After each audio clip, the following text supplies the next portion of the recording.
Everyone thought it was just another old lady with a dusty jacket.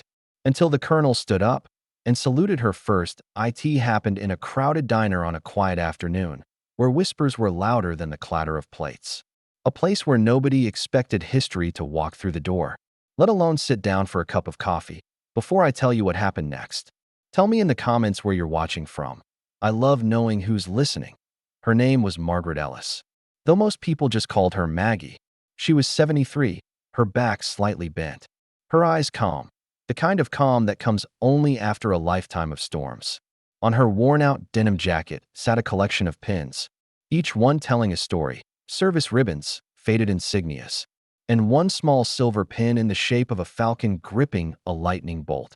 That was the one that started it all. The diner was full of weekend chatter, soldiers from the nearby base, families on road trips, and a group of new recruits who still had that bright, reckless confidence of those who hadn't seen the world's darker corners. One of them, a young man named Private Harris, noticed the pin first. He leaned over to his friends and snickered. "Hey, check that out. That old lady's got a fake Delta pin. You only get those if you've been in real combat ops." The laughter that followed was low, careless, the kind that cuts deeper than it means to. Maggie didn't turn around. She just stirred her coffee. But the tremor in her hand was small, visible, not from fear, from something older, quieter. Then the door opened, and the air shifted as a tall man in full uniform stepped in. The kind of presence that makes a room straighten instinctively. His insignia gleamed: Colonel David Rourke, commander of the very unit those recruits were training to join. He was known for two things: never raising his voice, and never missing a detail. That he walked toward the counter, ready to order, when his eyes caught the reflection of that silver falcon pin. For a heartbeat, his expression froze. Then, slowly, his entire posture changed. He took off his hat, and in front of the stunned recruits, he walked up to the elderly woman and saluted. The diner fell silent. Forks stopped midair. Even the hum of the refrigerator felt like it held its breath. "Ma'am," the colonel said, voice steady but reverent, "I never thought I'd meet one of you in person." Private Harris frowned. "Sir, what do you mean? She's wearing a fake, quiet soldier." The colonel's tone snapped like thunder, but his eyes stayed on Maggie. "Only 4 veterans in the country were ever awarded that pin. It's not fake. It's classified." The recruits looked between each other, confusion giving way to disbelief. The colonel continued, "That pin was given to members of Operation Falcon Shield, an unsanctioned rescue mission in '89. They went behind enemy lines to save hostages we'd already written off as lost. Every one of them risked death without backup, without recognition, without even their names in the record. 3 didn't make it back." He paused. His jaw tightened. "She's the 4th. Maggie didn't say anything. She just looked at him with tired eyes. "I didn't think anyone still remembered," she murmured. "Oh, we remember," the colonel said quietly. "You're the reason my brother came home." The words hung in the air like smoke, filling every corner of the diner. Private Harris's face drained of color. He looked down, his voice small. "Ma'am, I didn't know." Maggie finally turned, her expression soft but stern. "That's the thing about respect, son. You give it before you know the story." Outside, a few townsfolk had begun to gather by the window, curious about why a colonel was saluting an old woman in a diner. The moment had gravity, the kind of quiet power that pulls people in without them realizing why. Inside, the recruits stood at attention, uncertain but instinctively aware that they were in the presence of something sacred. Maggie's hand brushed the pin gently, as though it were a ghost. "We weren't supposed to talk about it," she said softly. "Not for decades. Most of it was buried in reports no one ever read. But I still remember the sound of the rain that night.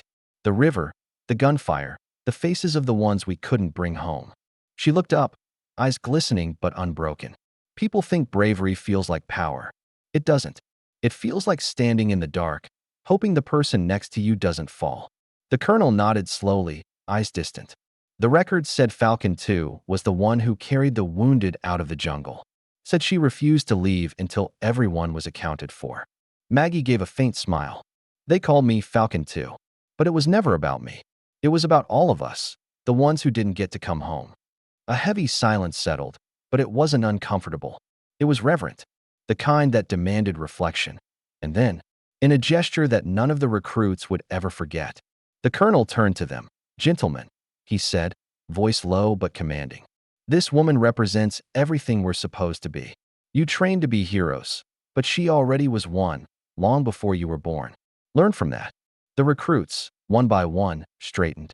Then, without a word, each of them saluted her. For a moment, Maggie looked like she might protest. But instead, she stood, her back straighter than it had been in years, and returned the salute. Her eyes met the colonel's. "You tell your boys something for me," she said. Quietly. "Anything. Courage isn't loud. It's the choice to do the right thing when nobody's watching. Don't ever forget that." When she finally left, the diner door creaked shut behind her, leaving behind an echo of silence and something heavier, humility. Outside, the sun had dipped low, painting the sky in gold. She walked slowly, her steps steady.